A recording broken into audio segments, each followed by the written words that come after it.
नमस्कार साथियों, स्वागत है आप सभी का सौदागर के आज के इस नए वीडियो में। साथियों, आप लोगों को ये वीडियो देखना बहुत ज़रूरी है। कारण क्या है कि जब भी आप लोग घर खरीदने जाते हैं, जब आप डायमेंशंस देखते हैं तो आप गलत अंदाज़ा लगाते हैं। गलत अंदाज़ा क्यों लगाते हैं उसे आज आपको समझा देते हैं, प्लस आप कैलकुलेशन में क्या क्या गलतियाँ करते हैं।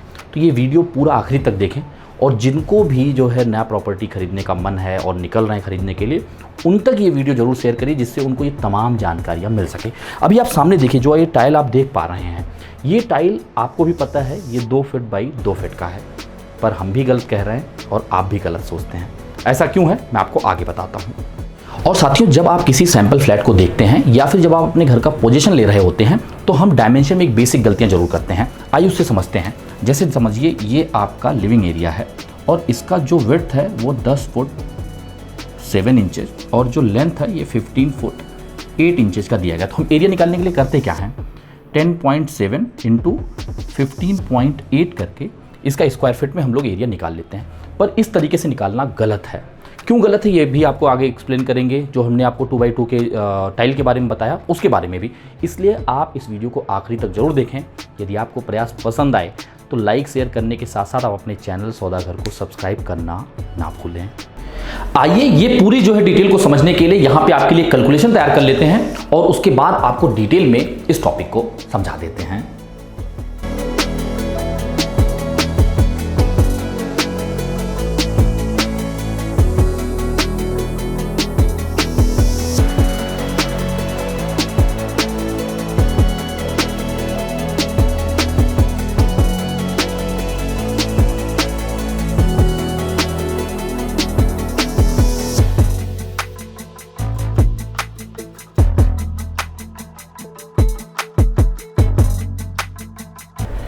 तो साथियों, अभी आपके लिए हमने यहाँ पे एक कैलकुलेशन तैयार कर लिया है। आइए समझाते हैं यहाँ पे क्या जो है मिस्टेक हम लोग करते हैं।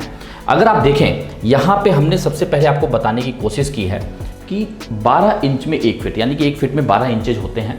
और जब आप इसको पॉइंट में बदलने जाते हैं तो किस तरीके से होता है, ये देखिए 1 इंच इक्वल टू हो जाएगा 1 डिवाइड बाई 12, ये इधर से इधर आया।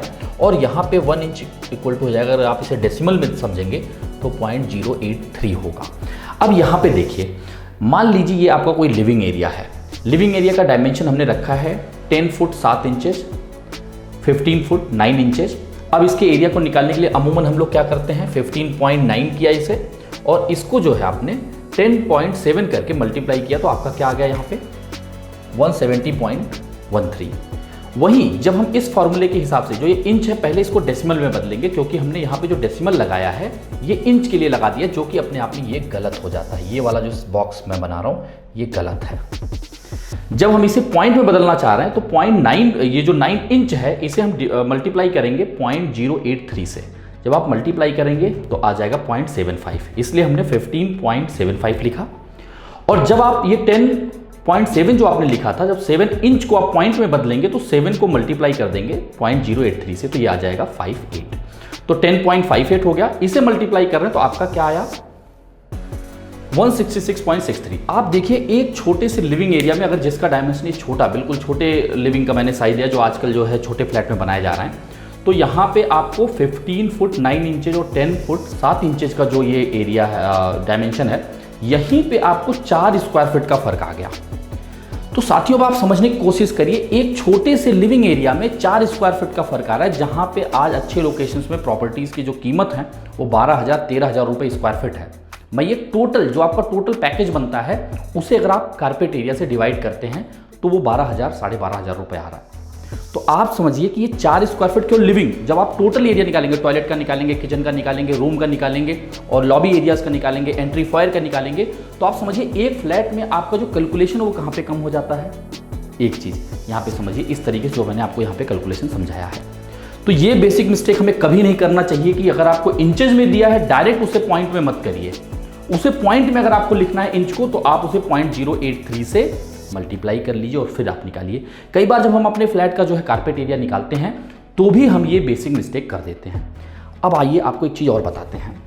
यही कारण है, आप देखिए, जब आप महारेरा पे जाते हैं तो आपको हमेशा चीज़ें जो है वो मीटर या फिर स्क्वायर मीटर में एरिया दिया जाता है। मीटर में आपके सारे डायमेंशंस होते हैं और स्क्वायर मीटर में आपका पूरा एरिया मेंशन किया जाता है। इसके पीछे कारण क्या है, क्योंकि यहाँ पे इंचेज का जो कैलकुलेशन आप लोग कर रहे हैं वो इंचेज जो है बीच में नहीं आता है, वहाँ पे डायरेक्ट आपका डेसिमल में ही है, तो आपको कुछ कन्वर्ट नहीं करना है। हाँ, इसमें एक चीज़ ये होती है कि आपने मीटर से स्क्वायर मीटर में कर लिया, सारे डायमेंशन मीटर में है, उसके आप मल्टीप्लाई करके स्क्वायर मीटर में आप एरिया निकाल लीजिए और उसके बाद उसे आप स्क्वायर फीट में समझने के लिए, अगर आपको स्क्वायर फीट में ज़्यादा आइडिया आता है, ज़्यादा समझ में आता है, क्योंकि लगातार फीट और स्क्वायर फीट चलता रहता है हमारे सामने, तब आप उसे कन्वर्ट करिए। दूसरा, स्क्वायर मीटर क्या होता है, थोड़ा कम दिखता है वो नंबर में, क्योंकि वो जब आप फीट में बदलते हैं 10.764 से मल्टीप्लाई करना होता है, तो जाहिर सी बात है जो स्क्वायर मीटर थोड़ा कम दिखता है। जैसे मान लीजिए 30 स्क्वायर मीटर की बात की जाए कि आपको कोई एक आरके है जिसका 30 स्क्वायर मीटर है, लेकिन जब आप फीट में समझते हैं तो 325 स्क्वायर फीट का हो जाता है, तो वो देखने में सुनने में थोड़ा अच्छा लगता है। यही कारण है कि डेवलपर अक्सर जो है आपको स्क्वायर फीट में चीज़ों को दिखाते हैं। इसलिए मल्टीप्लाई जब भी आप कर रहे हैं तो उसे मीटर में जो डायमेंशन उसको स्क्वायर मीटर में निकाल लीजिए और फिर आप उसे कन्वर्ट कर लीजिए समझने के लिए स्क्वायर फीट में, तब ये जो है बेसिक गड़बड़ियाँ नहीं आएंगी। चलिए आगे टॉपिक पर बढ़ते हैं, जो हमने आपको टाइल के बारे में बताया था 2x2 के। देखिए, जो आपको हमने 2x2 का टाइल बताया, लेकिन जब आप इसके डायमेंशन को देखेंगे तो आपका ये डायमेंशन देखिए, ये 600x600 mm का, यानी कि 60 सेंटीमीटर का है। जबकि जब आप फीट की बात करते हैं, आप यहाँ पे अगर देखें, जब आप फीट की बात करते हैं तो यहाँ पे 61 सेंटीमीटर में आपका 2 फीट होता है, यानी कि 1 फीट की अगर आप बात करिए तो 30.5 सेंटीमीटर में जो है आपका 1 फीट होता है। अगर आप एग्जैक्ट समझें तो 30.48 होता है। तो यहाँ पे क्या हो रहा है, ये जो टाइल का डायमेंशन है, जो टाइल मैं आपको दिखा रहा हूँ, ये ऑलरेडी 1 सेंटीमीटर कम है एक टाइल में। यानी कि अगर आपके किसी भी लिविंग एरिया में 10 टाइल लगा है, 20 फीट उसका जो है लेंथ है, तो वहाँ पे 20 सेंटीमीटर आपका सीधा कम हो गया। अब आप समझने की कोशिश करिए कि अगर एक टाइल में जो है एरिया आपका जो है 1 सेंटीमीटर कम हो रहा है, यानी 2 फीट में 1 सेंटीमीटर कम हो रहा है, क्योंकि ये टाइल का जो डायमेंशन ये 2x2 नहीं है, ये 600x600 mm का है, यानी कि 60 सेंटीमीटर बाई 60 सेंटीमीटर का स्क्वायर टाइल है। जबकि 2x2 फीट की जब आप बात करते हैं तो वहाँ पे 61 सेंटीमीटर होना चाहिए। तो यानी जितने टाइल आपके लेंथ में लगे हैं और जितने टाइल आपके विड्थ में लगे हैं, सब में हर टाइल में, अगर वो 2x2 का है तो हर एक टाइल में 1 सेंटीमीटर कम होता जा रहा है। तो जब आप डायमेंशन निकालेंगे तो क्या फ़र्क आएगा आप समझिए। एक तो ये बेसिक जो कैलकुलेशन हमने आपको बताया वहाँ पे जो है गलतियाँ हो जाती हैं।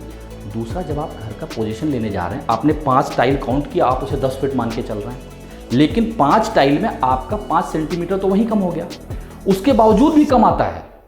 तो क्या आपको कहा क्या जाता है कि वॉल टू वॉल है कारपेट हमारा, तो यहाँ प्लास्टर में कुछ एरिया चला गया।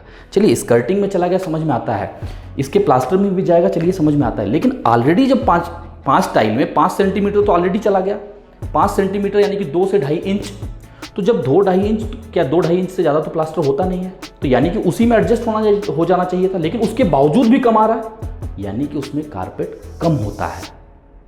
तो ये चीज़ों का ध्यान जरूर रखें। जब भी आप जाएं तो अपने साथ जो है आप कोई भी जो है इस तरीके से जो है नापने के लिए आप अपने साथ फीता लेके जाएं या फिर ऐसे इंची टेप लेके जाएं, जिससे आप उसका एग्जैक्ट डायमेंशन समझ पाएँ। देखिए छोटी छोटी चीज़ें हैं, मान लीजिए आज आपने पैसा दिया है 650 स्क्वायर फीट का और आपको जो है एरिया 20 स्क्वायर फीट कम मिल रहा है। आज की ही डेट में जो आपकी प्राइस वो 12,000 साढ़े 12,000 रुपये पर स्क्वायर फीट है किसी भी लोकेशन में। तो आप ये समझने की कोशिश करिए कि अगर आपका 20 स्क्वायर फीट कम है तो लगभग जो है 2.25 लाख 2.5 लाख जो है रुपए के आज लॉस है। पर बात रुपए की नहीं, तो आपका यूजेबिलिटी स्पेस कम हो रहा है। दूसरा, जैसे जैसे आपका टाइम बढ़ता जाएगा, अगर आप उसे मॉनेटरी टर्म में लॉस को समझेंगे तो वो भी बढ़ता जाएगा। मान लीजिए कल को प्रॉपर्टी कॉस्ट 15,000 रुपये स्क्वायर फीट हो जाती है।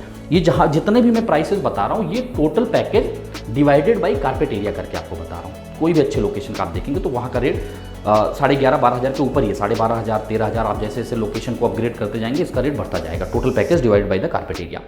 तो कल को मान लीजिए 15,000 रुपये स्क्वायर फीट होता है, 20,000 रुपये स्क्वायर फीट होता है, तो आपका ये लॉस भी बढ़ता जाएगा। लेकिन समझने वाली बात यह है कि जो एरिया हमें मिलना चाहिए था उसका स्पेस भी कम मिल रहा है। कई बार लोगों का जो है कॉल आता है, लोग आके बात करते हैं, तो उनका ये भी रहता है कि हमारे पास तो लेआउट था, हमने उस हिसाब से फर्नीचर बना लिए, अब बाद में वो चीज़ें जो है वहाँ पे जाने पे हमें वो स्पेस नहीं मिल पा रहा या फिर वो ब्लॉकेज आ रहा है। कई बार क्या होता है, आपको जो है मान लीजिए आप कॉमर्शियल में इन्वेस्ट कर रहे हैं तो जो पिलर का एरिया होता है आपके सेल्स ब्रोशर में उस चीज़ को नहीं दिखाया जाता है, और आपने कोई जो है मेज बना लिया, कोई आपने वर्क स्टेशन बना लिए और उसका लेंथ आपने उस डायमेंशन जो दिया गया था उसके हिसाब से बना लिया, लेकिन आपके ही ऑफिस स्पेस के अंदर 1.5 फीट का 1 फीट का जो पिलर का एरिया आधा आप में आधा दूसरे वाले ऑफिस स्पेस में जा रहा है, तो वो स्पेस तो आपके लिए कम हो गया। मान लीजिए आपने 1.5-2 फीट का गैप छोड़ा था आने जाने के लिए मेन काउंटर से, और वो वहाँ पे ऑलरेडी 1 फीट का जो है आपका पिलर निकला हुआ है, तो आपके लिए स्पेस तो सिर्फ जो है वहाँ पे आधा फीट बचेगा या फिर 1 फीट ही बचेगा। तो ऐसी भी जो है गड़बड़ियाँ हो जाती हैं। इसलिए जब आप खरीद रहे हैं तो आप ब्लूप्रिंट देखिए, मास्टर प्लान देखिए कि वहाँ पे पिलर्स कहाँ पे आ रहे हैं, कॉलम्स कहाँ पे आ रहे हैं। इसमें जो है आपको एक तरीके से पीटी स्लैब डाले जाते हैं, वो सब क्या होता है उसे भी एक अलग वीडियो में बना के आप लोगों को जरूर दिखाएंगे। आपके मन में कोई और दुविधा है, कुछ और प्रतिक्रिया आप देना चाहते हैं, हमें कमेंट में लिख के बताएं। कोई समस्या है तो हमने क्वेरी कंसर्न फॉर्म बना के रखा है, उसका लिंक आपको डिस्क्रिप्शन में मिल जाएगा, उसके जरिए आप अपनी समस्या हम तक पहुंचा सकते हैं। साथियों, लगातार ये प्रयास है कि आप लोगों तक हर एक माइन्यूट डिटेल रियल एस्टेट के बारे में लाया जाए। आपको प्रयास कैसा लग रहा है ये आप हमें कमेंट लिख के जरूर बताएं, और ज़्यादा से ज़्यादा लोगों को ऐसे वीडियो शेयर करें जिससे उनका ज्ञानवर्धन हो सके और उनका डिसीजन अच्छा हो सके। जल्द मिलेंगे एक नई वीडियो के साथ, एक नई जानकारी के साथ। तब तक के लिए धन्यवाद, नमस्कार।